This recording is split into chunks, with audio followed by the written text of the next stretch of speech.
Hello. I have a couple of maps I thought we would look at today. This one is from the National Museum of American History.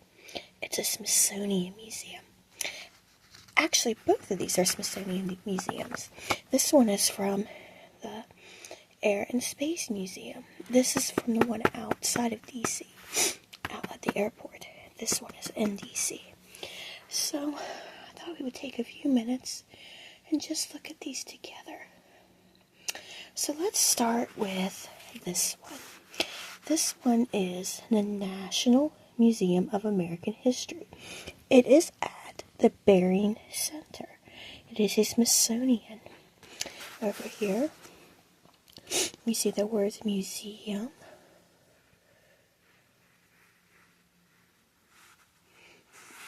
map. The map is purple with blue and white letters. Up here we see that a $1 donation is appreciated. So we're going to go ahead and let's just open up this map. Here we have some words. It says, "We believe that American history belongs to everyone." What does this mean? In our museum, we strive to be the most inclusive, relevant, accessible, and sustainable public history institution in the nation. We support and encourage critical thinking as it provides insight and understanding. We treat each with respect, dignity, and open-mindedness, and we do not tolerate hate speech and harassment.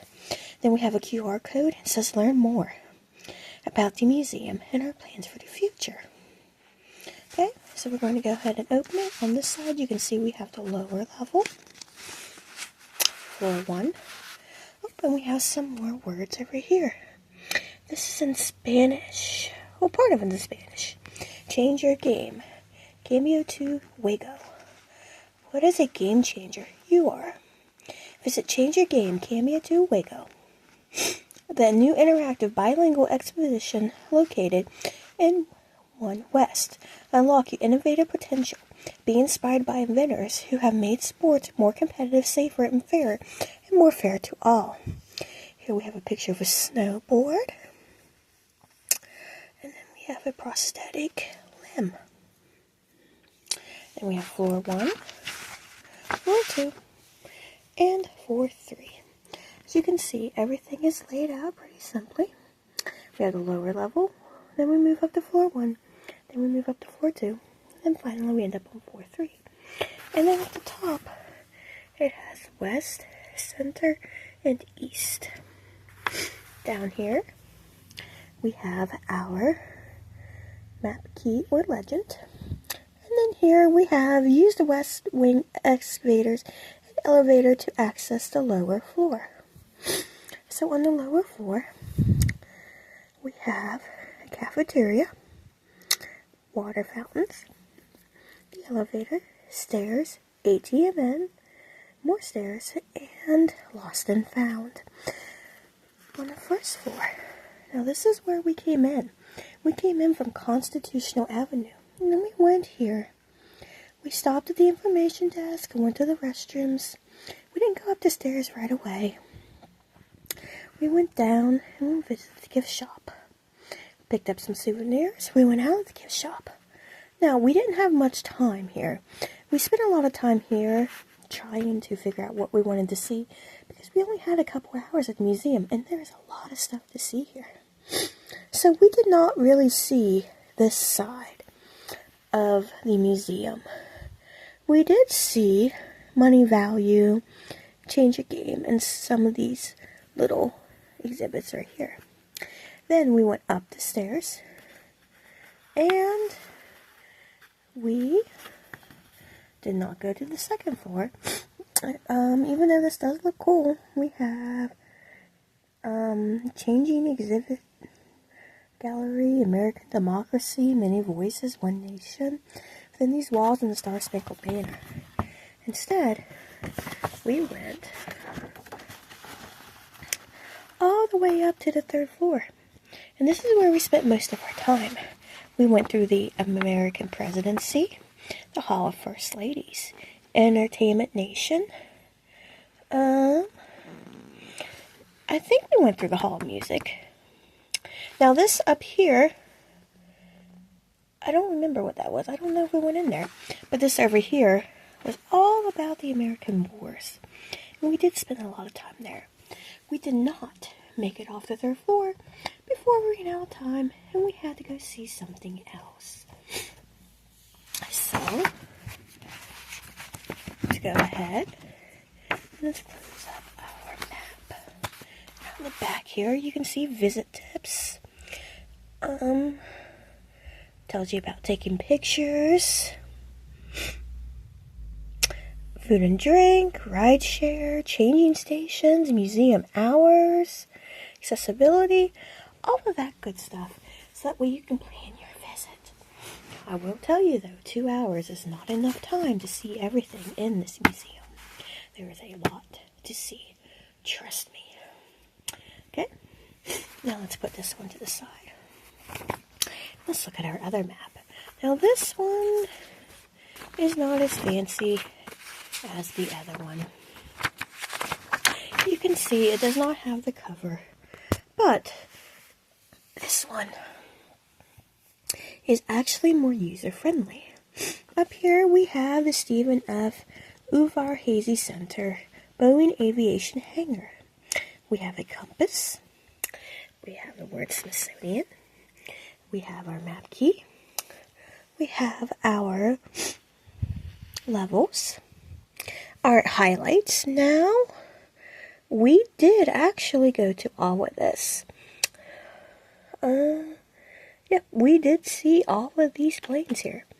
We saw the Lockheed, the Bell, the Enola Gay, Piper, and Air France Concorde. So we have the shapes of the planes. So this actually makes this easy because you can see they have little letters in the highlighted ones. So this museum, we did actually make it to every place but Airbus.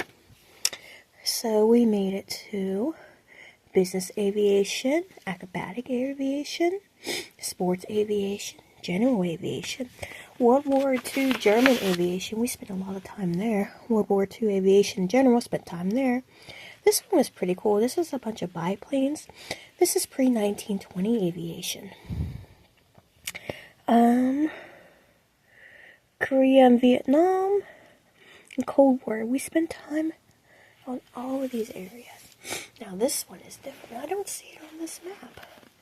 Unless it's on the other side. Ah, there it is. It was on the other side. This is all the space stuff. Now, we did spend a lot of time here. So, oops, it's upside down. Let me flip that around for you so you can see it. So, we have the James S. McDonnell Space Hangar. Once again, we have our legend, our compass, and a map of what there is. This right here, this is the Space Shuttle Discovery. We have the Mercury capsule.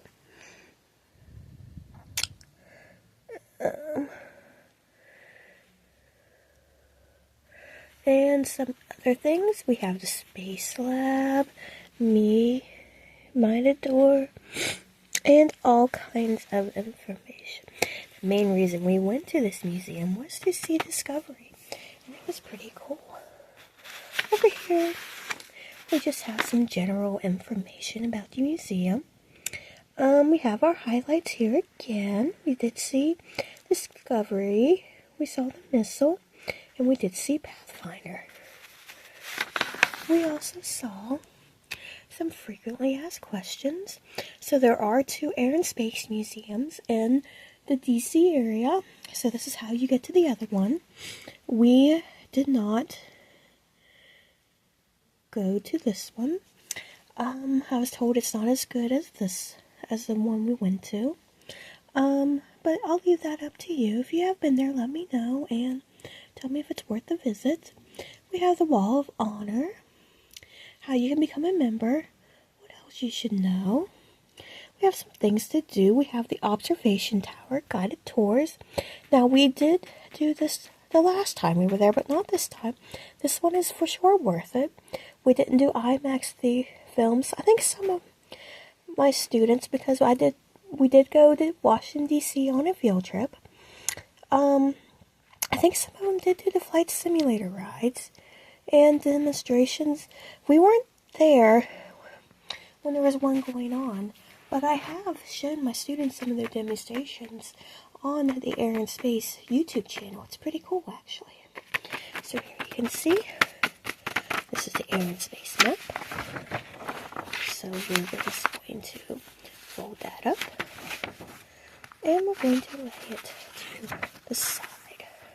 So here we have the two maps that we looked at today. We have the National Museum of American History and the Air and Space Museum. Both of these are Smithsonian, so that means, courtesy of your taxpayer dollars, that they are free to visit. And they are worth the time. I would allow more time than what we did have to take time to visit these, because there is so much to see and so much to do. Okay? Any questions? Yeah, I know, we went through it rather quickly, but this is something you have to be in the moment to see. Okay? Alright. Now I hope this helped you plan your visit to the Smithsonian museums. Okay? Alright now. Bye-bye. Go to bed. Nighty-night. You're still here, I see that. Okay, time to leave.